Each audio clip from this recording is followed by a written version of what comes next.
Welcome to Smut and Sensibility, a podcast for romance readers and romance writers. By romance readers and writers. We are Amber, Allie, and Marie, a group of learned ladies who love talking about the romance genre. In this podcast, we will talk about our favorite books, writing craft, and how we make room for a creative life in real time. So buckle up and enjoy the ride. Hey everyone, welcome back to Smut and Sensibility. It is Allie here coming to you from a snowstorm without my normal podcasting equipment, as you can definitely tell by the audio quality, so just bear with me for a moment. I just wanted to make a little acknowledgement before this episode because this episode was filmed before the ice raids on Minneapolis, and Smut University, which is the writing group that is the reason for Amber and Marie and my friendship, is based out of the Twin Cities area. And this has been a really terrible thing that has happened.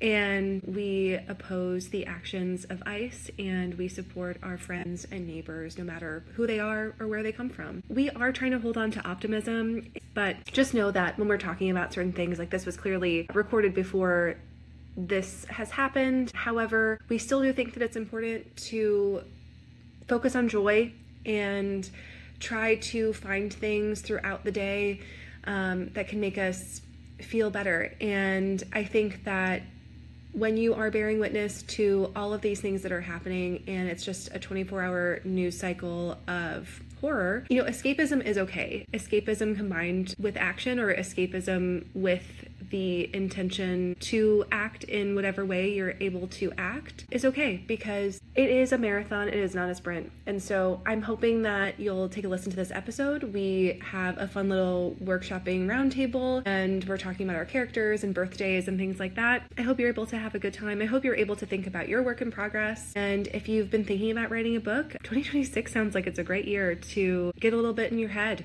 and protect your peace. So I hope that you guys are all staying safe and taking care of yourself and taking care of each other, and we will get on with the episode. Hey everyone, welcome back to Smut and Sensibility, a minisode. Thank you so much for joining us today. And if you have not already, we would so appreciate it if you went ahead and liked us, followed us, subscribed to us, all of the things.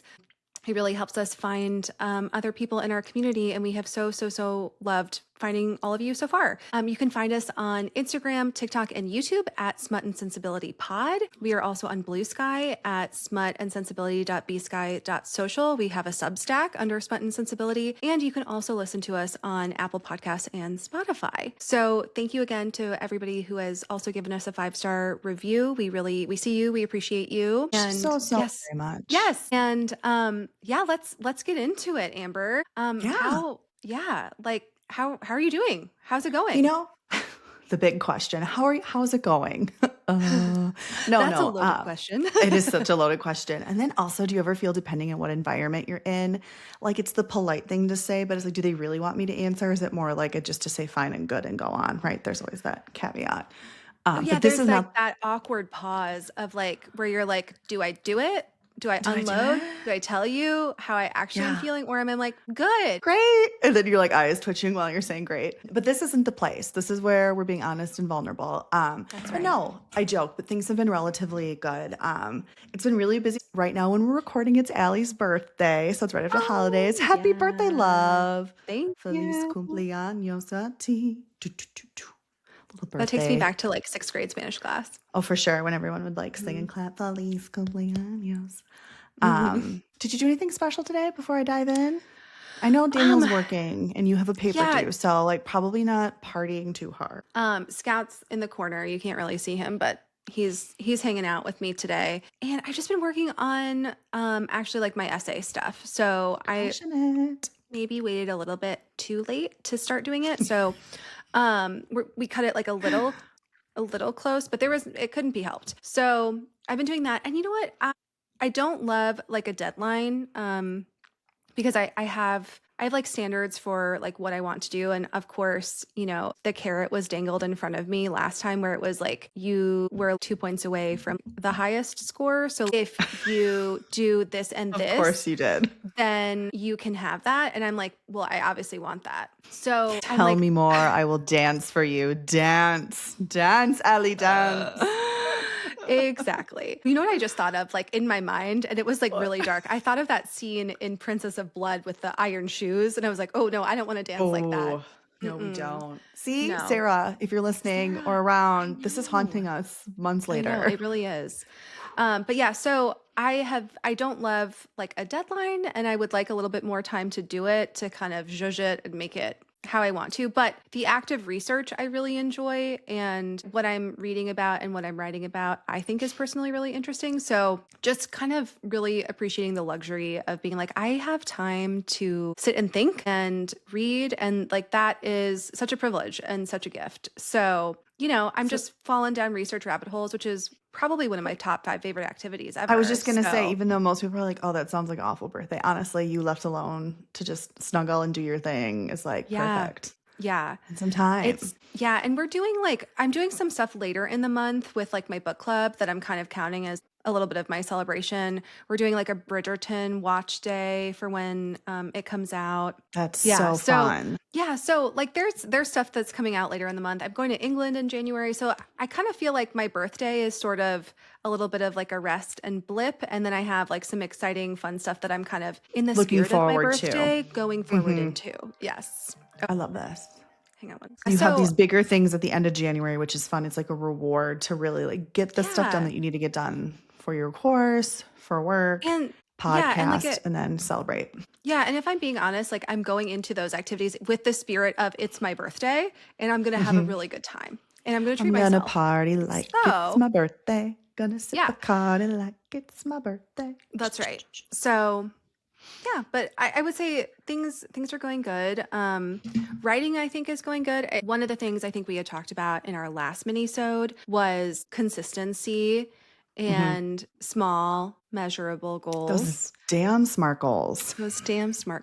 So I did get like a little mini calendar that's like a little flip calendar that's on my desk. Cute. And obviously I got pens and stickers. I mean, you are an analog girl, so there they are. So for those of you listening, she just held up some gorgeous gold star stickers. Yeah, they're like some hollow gold stickers. So every day that I've been working on the project, and I'm not putting like a time, words have to go down. It doesn't matter. Like you said, if it's 5 words, I don't care. Words have to be on the page, and it doesn't matter how long I spend doing it, but I get a sticker for every day that I work on it. For those of you who are watching, she held up these beautiful hologram golden star stickers. So I'm really excited when you give us an update, which God knows you're gonna, to see how you end up in January and how beautiful she's gonna shine. Yeah. I think it's a good motivator because I can very quickly see what I've put together. And we use Scrivener. So Scrivener also yells at us and tells us whether Tell we're us how meeting you our really goals. feel. Scrivener's yelling at me, bitch, get on it. Yeah, I keep seeing the number for like my, self-imposed deadline that just like keeps getting bigger and bigger and bigger because I'm like not meeting the goal every day. And I'm like, just don't worry about it, even though it like hurts my brain.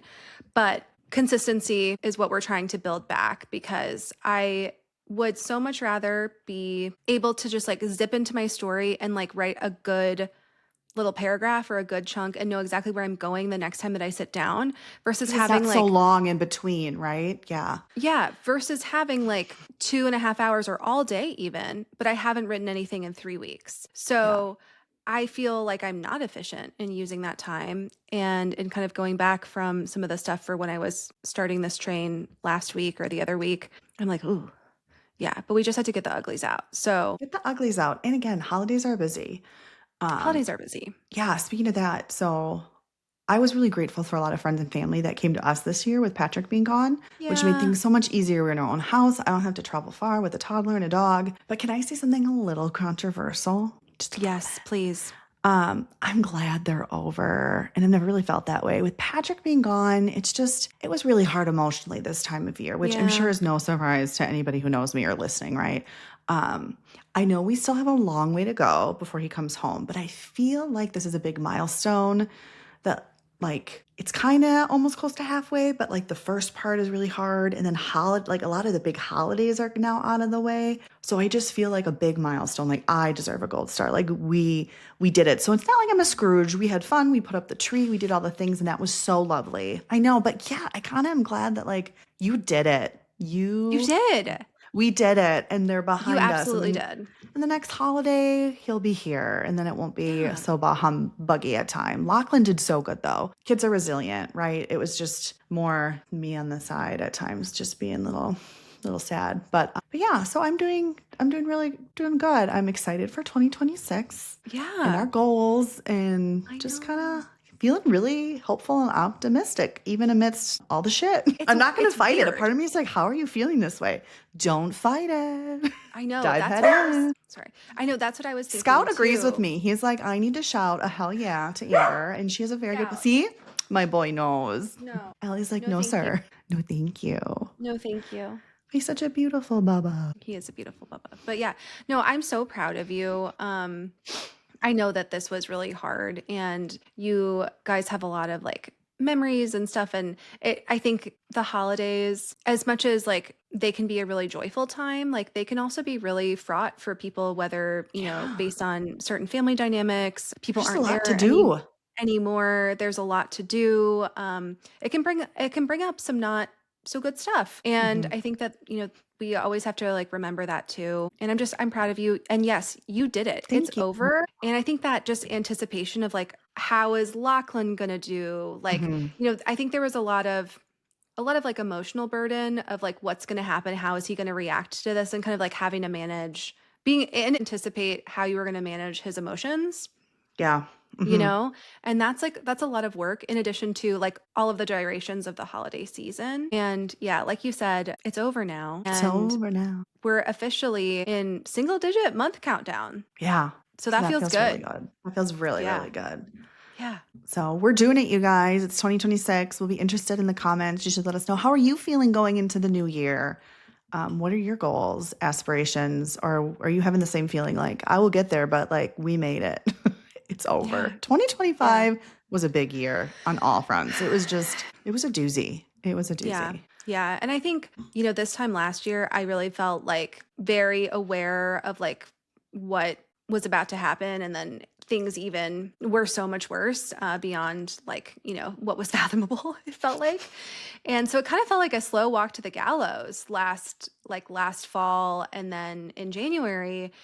And I am very surprised to be sitting here, and I think you are too, feeling like a sense of optimism about 2026. And like you said, I'm not going to fight it. Like I have felt really bad in the last year at times. And so I'm like, you know what? Like feeling optimistic about stuff feels good. So I'm just going to do that. Yeah, 100%. You know? Just lean into it. I think the podcast has a lot to do with it too. Like we're really having fun, enjoying it, finding our community, leaning into our niche interests. So yeah. Thank you listeners for like thank you listeners. We love thank you so much. And like I think we would have a fun time if we were just like, you know, shrieking into the void probably too about But it also novels. Feels really good not to shriek into the void alone. But I agree with you. It feels so good to have shrieking come back at us, you know? Yes, mutual shrieking and about romance novels. Yeah. So, and yeah, I think there's just something about, and I think kind of like the whole id list concept too, like when you're thinking about or talking about stuff that you love, which for us is we love writing and we love romance novels. When you get to talk about that all the time and you're like, oh my gosh, I've carved out time to talk about this thing that I love. The vibes are excellent. So we're bringing the vibes. 2026. Hang on. We are bringing. Speaking of vibes, birthday girl, should we hop into our question this week for our little roundtable work in progress? Let's do it. Yeah. So, do you want to remind everybody kind of what our format is with our little roundtable questions? You never ask. Thank you. So yeah, for those of you who are new here, I'm writing a hockey romance that's a contemporary romance that has a little feel of adult Mighty Ducks in there. And Allie is writing an international spy rom-com that is just chef's kiss. I'm in love with her hero. It's no secret. She knows this. But yeah, so we're kind of trying out this new format we really like where in our mini-sodes every other week, we're going to pose a question and then we're going to each have to answer that. We'll talk about maybe characters or our stories, help each other come up with ideas, and just kind of like an open round table. And we've been having fun with it. So we're going to keep doing it for a little bit. And then always in the comments, let us know how you feel about it. Yeah. Yeah. You can also think about the questions that we ask, like about your characters too. So I think that's always fun. And then we can talk about it together. Yeah. And our hope is it helps you too. Maybe it'll make you think a little if you're having a little, can I say a little one more time? Little. A little, or so yeah. I keep saying so yeah. So yeah. So yeah. We're really smart in 2026. So what? Sorry. We want this to help you guys too. So we also, when we are coming up with questions, we're trying to think of something that's intriguing and fun that will help us progress our works, but also that you might want to use as well to kind of help you solidify and move your story forward. So that's our goal. Whether we're hitting it or not, you need to let us know. Yeah, let us know. If you'd like a different format, we're open to it. We're open to anything. Screaming into the void. Yeah, exactly. So Allie, question this week in honor of your birthday. Again, happy birthday. How do your characters feel about birthdays? Do they love them? Hate them? What are their core memories? What do you got? Okay, well, I think Karina, who my book is single POV, and so it's my heroine's POV. And probably not a surprise to anybody that has been paying attention. She doesn't like birthdays. So surprise. Surprise. Yeah. So she had like a challenging upbringing and not a good experience like with the foster system. And so oftentimes like her birthdays were not remembered or were spoiled. And, I think that she probably spent a lot of her birthdays kind of quietly like marking the passage of time. And I think it was less a celebration and more of I can't wait until I am like in the eyes of the law, an adult. It was Poor a countdown. baby. Yeah. Yeah. So I think birthdays had much more of like, we're just marking tallies like on the wall, basically. How much more time do I have left to suffer? Yeah. Yeah. Kind of the passage, marking the passage of time. So there wasn't really anything celebratory or about that. And I think Johannes has like a different view. I think that he has had really good birthdays, but there has not necessarily always been celebrated with people that he feels very connected with. How do I describe it? If anybody's seen like the show Leverage, this is kind of like a throwback to like back to like the 2010s. But if you've ever seen the show Leverage, which is basically about like a group of sort of vigilante like thieves, Robin Hood type people, and it's like a gang of people. There's like a locksmith, there's a hacker, there's a grifter, there's the mastermind. Yeah. So everybody's got like a job. It's basically, it's giving like Ocean's 11 vibes. As a show. Mm-hmm. Yeah. As a show. And it, one of the characters there, she was the grifter. So she is very much, she puts on like all of these different personas, and she's the lady on the front line, getting the information, whatever, feeding it to the team. And that's kind of like Johannes's thing. For his survival, like he kind of had to be a chameleon. And he used that to like leverage his way out of like this, like an unpleasant situation, and endeared himself to people that, would maybe be able to financially support him or with social connections, essentially. How did like a poor kid in the foster system, like, get to like an excellent university and essentially become like part of this, elite group of operatives. And so he definitely had people celebrate his birthdays. They weren't necessarily people that were very meaningful to him in the way of like knowing him, like who he really was, because he was always hiding a piece of him. Like it was mostly a persona. Like there was parts of him, but he would be a chameleon. He would be different, putting on a different hat for a different situation to try to so blend nobody in ever, and it make wasn't that person happy. Yeah, so it wasn't like a true, I'm spending my birthday with people that know me. It's like we're having fun, we're partying, but like it's a surface level relationship. So, yeah. So he doesn't feel bad about birthdays, but I think that he has like a longing to like spend, years and, mark the passage of time and grow old with somebody that like sees him like for who he really is. And Johannes, I see you.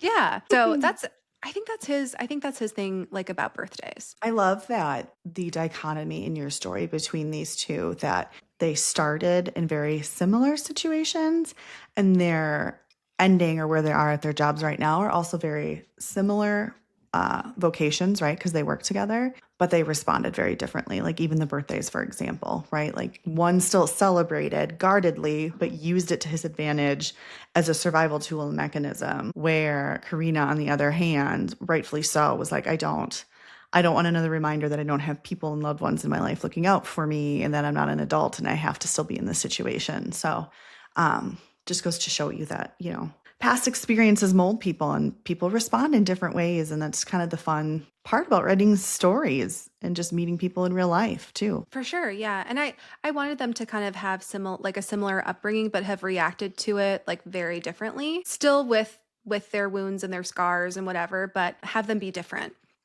Yeah. So, cause I think you can get some tension with that where like, not understanding why someone would be reacting one way when like you come from a similar situation and you reacted this way, Yeah. So, yeah. Okay. What about you? What about Violet and Aiden? How do they feel about birthdays? Love them, hate them? Yeah. Memories. Let's start with our girl, Violet. Violet loves birthdays. She always remembers having great birthdays. She's carried that into adulthood.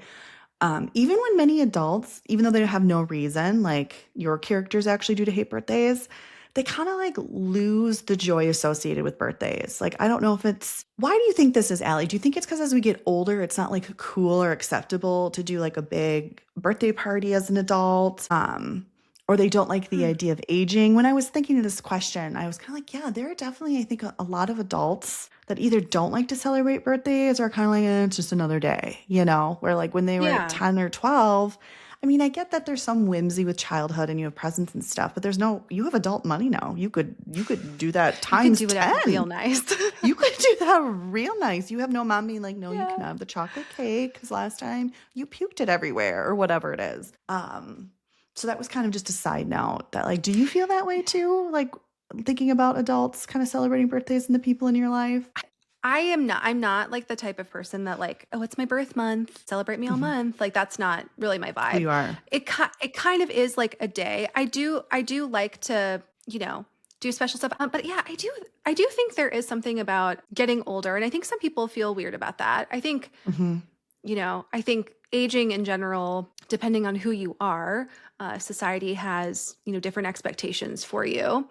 And I think sometimes birthdays can be a reminder of like what you didn't accomplish, kind of similarly to like how New Year's can feel like that, where you're like, I thought that this year was going to be one thing and it turned out completely another. And then like now I'm a year older and I could see how people would be like, oh my gosh, I only have like, so much time left or whatever. I think birthdays can really easily as an adult be triggering connected to like, well, yeah, but like, where are you in your career? Are you meeting the trajectory? Do you need to start doing Botox? Like, there's like a lot of covering the whole gambit here. Yeah, do like you I think have there's a lot. That corner suite, and how are your frown lines? Yeah. And I think depending on when your birthday is, people are not necessarily available. Like because my birthday is around holidays, like I never could do something like on my birthday because people weren't available. They were with their families. Yeah. So yeah, I think I didn't think about that. The time of year would also affect how you felt about birthdays. So that's interesting. See, I knew you would like have a golden nugget for me. It's just very interesting. I was just thinking about that, like from childhood to adults, how they view birthdays differently, just as I was analyzing for this. Sorry, go. You got I was just going to say, and I was like, I'm talking too much. I'm sorry. But like as a kid, I feel like there's a lot of like milestone birthdays. It's like, oh, I like when I was growing up, like 13 was like some weirdly magical birthday. Because I guess it was like it was your first teen year. You're officially a teen. And then 15, you get your driver's permit. And then 16, you get your license. And then, 18, you can vote and buy cigarettes and make legal bad decisions and whatever you want to do. Go hog Get wild. a tattoo, blah, blah, blah. 21, you can drink. I think when you're growing up, like there's excitement and anticipation to be allowed to like do the next things. And I think, when you're an adult, you're just like, add another one to the pile, There's put her with the rest. Yeah, but I do think I tend to be a person like I like to celebrate celebrations, even if it's just like a small acknowledgement, like a card or like a dinner, or it doesn't have to be some like big shebang. But yeah, I do just think acknowledging it still is important. Yeah, and I do think like in like my career and training and stuff, we miss out on a lot of stuff. And so I do think that if you don't take the time to be like, hey, today is this day. Like this is a special day, whether it has personal significance, religious significance, like social significance, whatever. It's special to your family. It's meaningful to you in some way.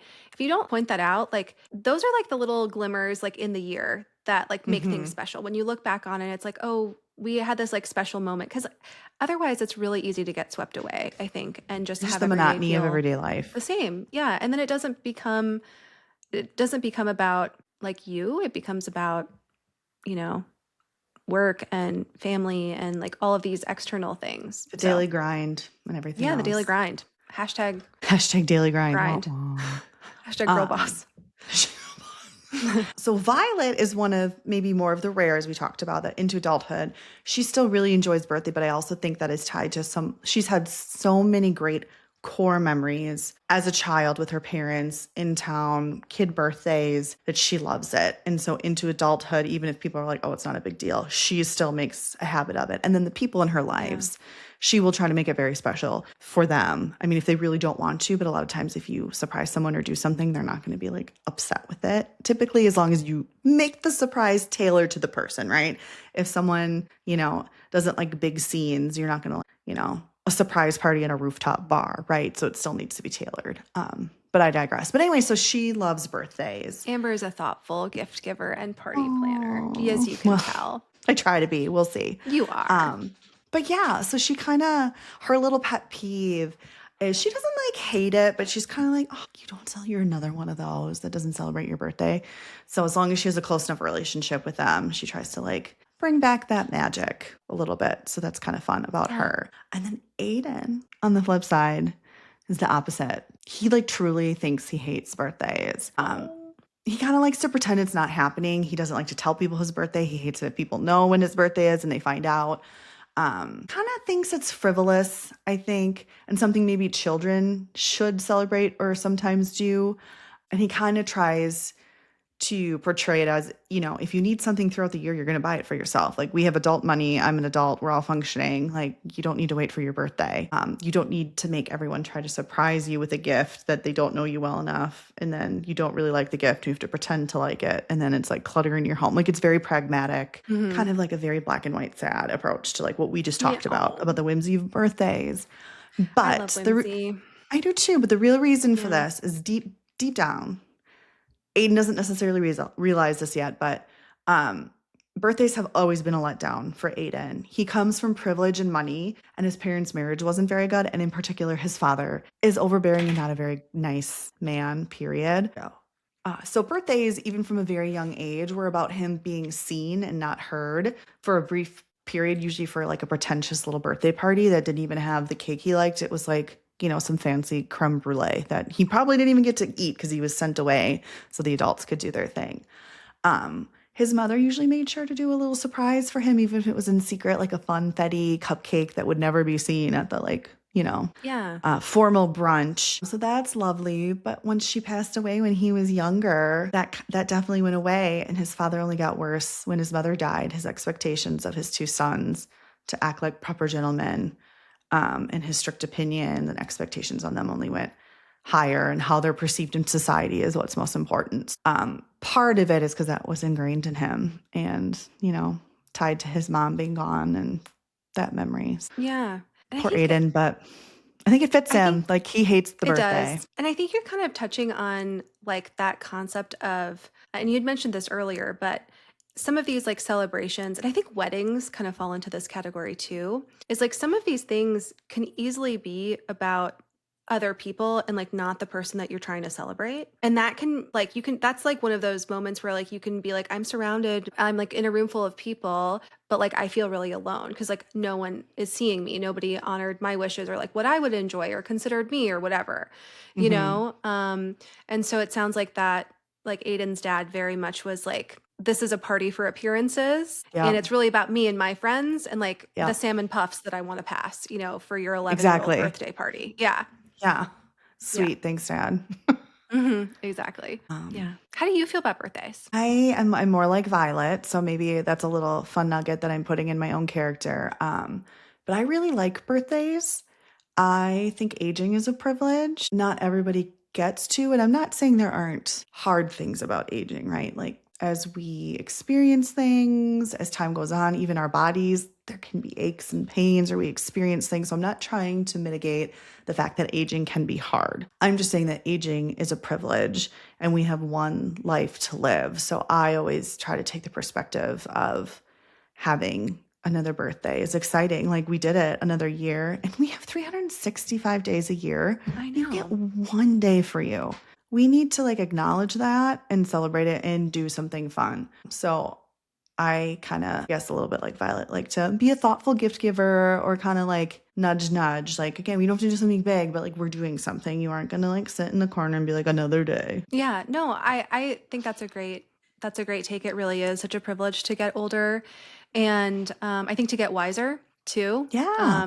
I think especially right now, you know, 'tis the season. So like, I feel like I'm in a very reflective, introspective mood, but you know what, that's how I'd like to be on my birthday anyway. Cause like, listen, sit me down with like a piece of cake and a journal and like, I was just saying her journal and her pretty pen. Dare we say maybe a glass of wine or something or a cup of tea? Yeah. Perhaps. But, you know, I think about like all of the different versions of myself, some better than others for sure. And just like how different I was, like when I thought that I was an adult, like i.e. in college, I was like, I am an adult. And I was like, ma'am, no. Now that we look back, you are not. Again, you got to like experience that and like reflected. You wouldn't be the person you are today without, you know, baby Allie at 23 thinking she's so adult. So dumb. Yeah. And if you're doing things right, and for most people, like there is a sense of wisdom that comes and like, we love that too. Yeah.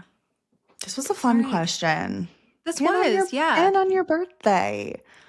So yes, my birthday. And yeah, thank you guys so much for listening. Thank you. Hope that you enjoyed this episode and let us know what you're working on. What's your current manuscript? Did you start a new one, you know, in this first quarter of 2026? And what's it about? Like, what's the genre? Yeah, what are the vibes? And we would love to talk to you guys about it. So thank you again for being here. Like I said earlier, please rate, review, subscribe, leave comments. We're on Apple Podcasts and Spotify. We're also on TikTok, Instagram, and YouTube at Smut and Sensibility Pod, and then on Blue Sky at smutandsensibility.bsky.social. And we are also on Substack. I got to do something about the Substack this year because that's one of our goals. But you know what? We have so many places that we have to be. We're easing into it. We appreciate your patience. All right. Oh yeah, I'm doing my sign off. No, you don't have to. I was just thinking I was going to say something. I was going to be like, we're on a boat. We're on a trip. I'm like, we've already done that. I've already done that bit. So then I was like, every time I say that, I think of that I'm on a boat. Would you do it with a fridge? With a goat. Oh my gosh. I know, me too. That's why I was like, oh no, you already did that. Oh, it was so funny. That's why my eyes just went. It's so funny. Yeah. So yeah, Amber, do you want to sign us off? I do. Thank you so much for joining us, you guys. We can't wait till next time. And as always, stay smutty and go in pursuit of your happily ever after. Bye. Bye.